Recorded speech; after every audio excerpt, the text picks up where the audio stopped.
much of what I do will be relevant for early in diagnosis in ALS. This is my resume, and counselling preventing trauma in children, particularly around the death of their parent or parents. And at once, it's really important that you know my resume, and it's also fairly irrelevant. This person was actually quite key to me. She grew up in wartime, not knowing her name, her date of birth, her nationality, the colour of her parents' eyes. And she grew up to be many amazing things, and one of which is my mum. And I'm delighted for the first time ever she's here today. So if you want to wave, hello. And the reason that she was important to me is that really she sculpted what I wanted to do and what my focus in life was going to be, which was going to be looking at what do children need to know? How do you grow up with no structure? How do you grow up if what you remember of your parents is grief or missing, or if you have no personal history, or if it's so blighted by illness and disease? And for 2 years, I worked with children whose parents had died, and I noticed that most of them had absolutely nothing left specifically for them by the parent. Many of them were clutching old photos, many of them had old birthday cards, or they listened repeatedly to answer machine messages. And my feeling as a counsellor and a teacher was we need to be able to do much better, and just as you said, we need to be preparing for our death much, much earlier. And I really learned about the prevalence of loss. And what these stats actually translate as is, in the UK, 1 in 26 kids, in Canada, 1 in 50 kids. 1 in 25 in the UK will actually be sitting there. That's 1 in every classroom.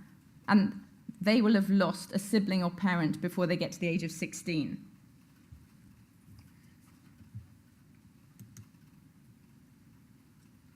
I live in an earthquake zone, and when our children get sent to school, we were asked, please write a letter to your children.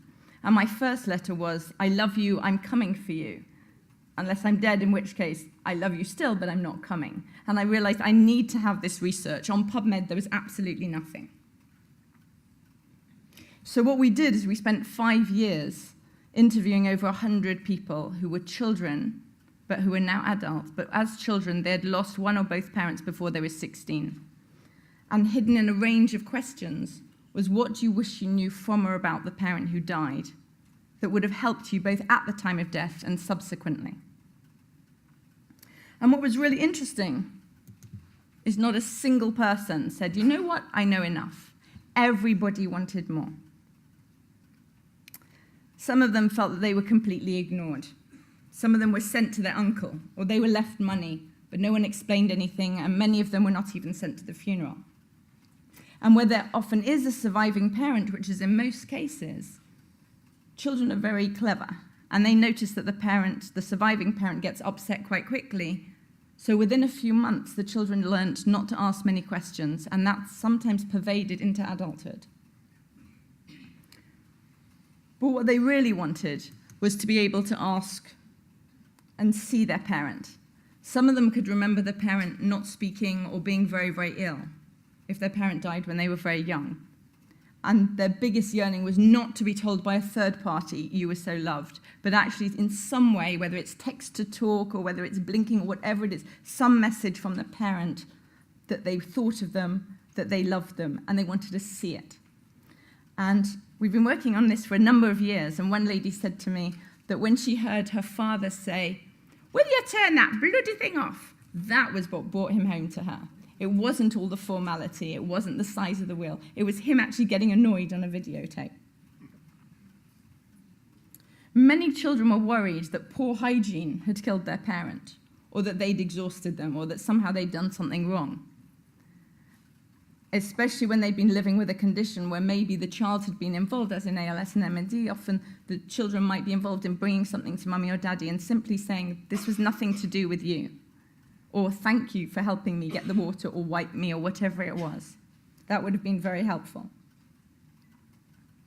And just saying my death is not your fault, or explaining to the child what death involves, because many of the children that I have dealt with have said, well, what's going to happen because Dad doesn't have his wheelchair now, or when they bury him, he can't get out. simply explaining what the death will involve to the child by the person suffering with an ALS or one of the family would be really helpful. And when people were surrounded by sickness, they often wanted to know the fun stuff. I know I'm supposed to stay to a few colours, but I gave this to my daughter and said, what would knowing somebody mean? So this was hers. Sorry for all the colours. But really, people wanted to know the colour of life. They wanted to know, what was your romance like? What was the naughtiest thing you did at school? How did you choose your work-life balance? And where a child grew up in a family where the one surviving parent was grieving, they wanted to know about the fun. They needed to know about the fun.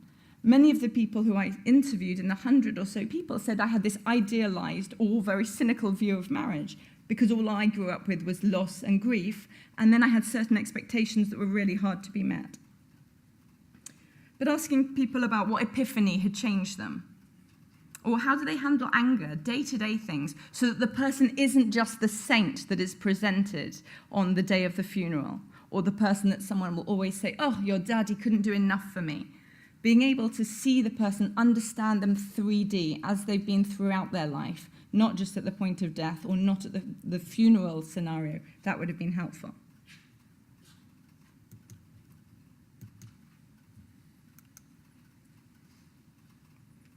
A lot of people with degenerative conditions, and we've been doing some research with Huntington's Association and a number of organizations, give feedback about why people don't want to leave a message, and often they're worried about what they look like. And when I talk to groups, I really try to say to them, you know, even on your worst day, you are infinitely beautiful to the people that love you. And when you're dead, anything left for your children or your family will be appreciated.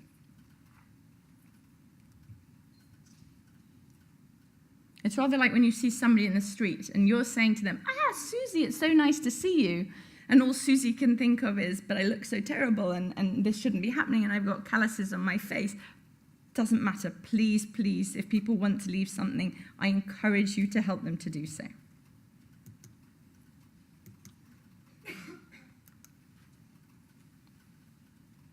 I spoke with one girl who sounded like a 6-year-old on the phone, and I actually had to curtail the interview with her. She couldn't be part of our study because she was so deeply affected, and I could only take people who were stable and able to communicate.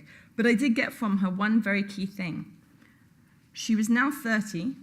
Her father died when she was 6, and she prayed for an hour a day every day, which affected her work, her relationships, and everything. Why? Was she particularly religious? No, she said. I didn't hear from my dad how he wanted me to grieve for him, and I didn't want to let him down. And I found that very upsetting. So another thing that can be very helpful to pass on is what would be okay for you. When my dad died, he was very kind. I asked him the same question, and he said, grieve for 2 years. After that, you know, you're grieving for someone else or yourself. 2 years is fine. I'm not saying everyone's going to be able to be so prosaic. Now, research does not go the way that you want it to, or the way that we expect it to. It goes the way it needs to. And when I started this research, which took 5 years, I really thought that at the end of it, I was going to have a nice, neat paper. And it would have fit into that. But it wasn't sufficient.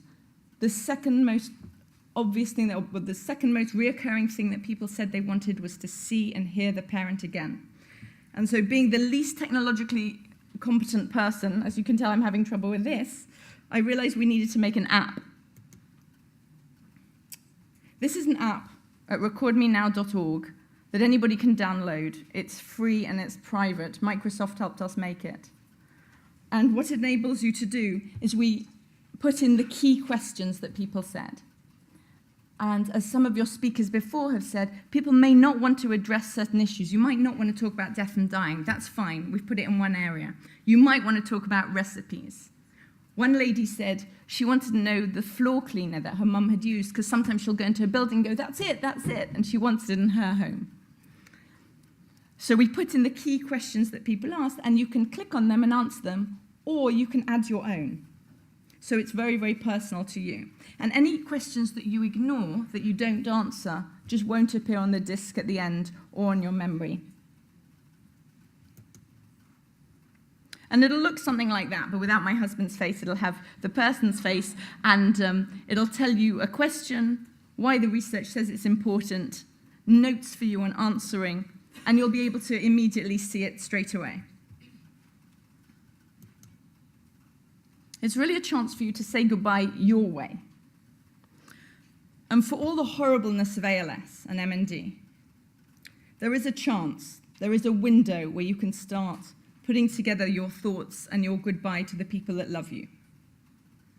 I've mainly worked with people with cancers, and the reason that I've got lots of feedback is for a number of years I've been talking to support groups for people with metastatic cancers. And what was weird is many of these people, I was totally, I was like the Lorax speaks for the trees. I was speaking for the children. I was going to do this for your children, great future. A number of these people had no next of kin. They were doing it because it helped them sum up their life.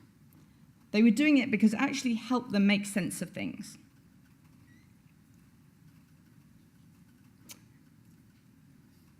Somebody's actually said to me, somebody with ALS, he said, I wish I'd made a steamy video, if you know what I mean. I don't actually mind how you use it. It's totally private. It's totally free. Do what you will. You might have a patient who wants or a person with ALS who wants to leave a legacy. And I found the best way to introduce this where people want to is to actually get to know the people. As we've been hearing this morning, it's the relationship that's key. So actually saying, you know how you met Susie, or tell me again how you did that epiphany and you changed your life, or why did you come to Brussels? Actually finding out a person saying, well, that's really interesting. Would you like to record it? That can be helpful, having a relationship. Secondly, having volunteers. In some of the places in Canada, we've been able to pair up people, maybe 5 people per volunteer, and they will help record for people who want recordings. And we've made the app so that you can have an individual name for each person, so you can have multiple people being recorded safely at the same time. You can also make opportunities. The Huntington's Association have a sort of summer retreat where they take people and they'll do a recording for each person, so they'll actually go home with a disc. It's also very nice to involve families, because when the person says, no one's going to care about me, the family can actually say, you know what, I would love to hear that story again about how you set fire to the football field or whatever it was. There's also something very key about putting things in order and saying what matters, and then being able to absorb it, being able to believe that yes, this is going to happen, to make sense of our life, to believe in the mortality. There's quite a lot of research recently about nostalgia. We used to believe that too much thinking backwards when you're in a very difficult position could lead to depression. Actually, the last 10 years of research into nostalgia has suggested that it provides a good bridge for people. It actually provides support and some sort of happy thoughts when times are tough. There also, from my reading, isn't any greater incidence of depression as ALS increases. We've had 54,000 downloads in 32 countries. So many people who use it say that it's cathartic. There isn't a better day. If you want to start, start. What's good about it is you can go back and revisit it. People are often pleased to have a project. They're pleased that they can do it in bite-sized portions. They're pleased that they can carry on a conversation with their children. And the children don't want just the birthday card on their birthday or a wedding gift. They want to be able to access it exactly when they need it and not on an emotionally poignant day. Some people with locked-in stage can even see their children watching the video while they're unable to speak. And we've had very lovely cases where people are sitting around a family, they've all gathered together with the parent, and they're watching the video, and the parent is seeing that they're listening about their life and about their experiences.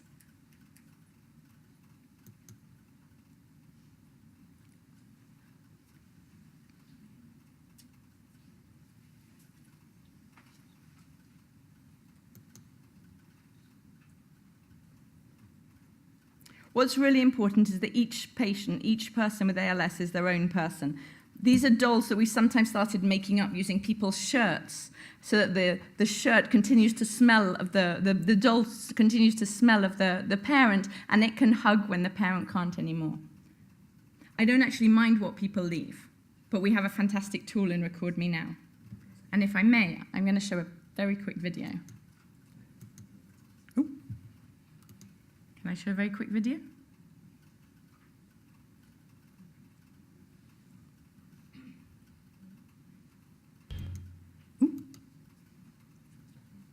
Do you have my... Sometimes a child loses a parent when they're too young to know anything about them, or when they're too young to have very vivid memories. My dad was an avid traveller, and I suppose I would like to know all the different countries that he'd like to be in or to travel to, because all I have left is photographs. Record Me Now would have helped me when I lost my dad, because again, you can never prepare enough, and then to have that resource available to you when you can just think of a random question. What makes you happy? And click on a box and your parent is there answering it. I think that's an incredible thing to have, to still have a link with your parent even after they're gone. The Record Me Now app is brilliant in so many ways. It gives you a chance to leave behind your personal message for your loved ones should anything happen to you. It shouldn't be thought of as a scary, inevitable thing. It's just something that you can leave your mark. For fun, for history, or for legacy.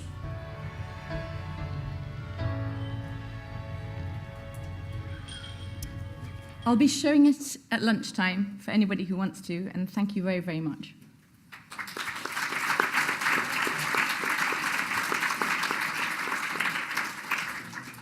Any questions?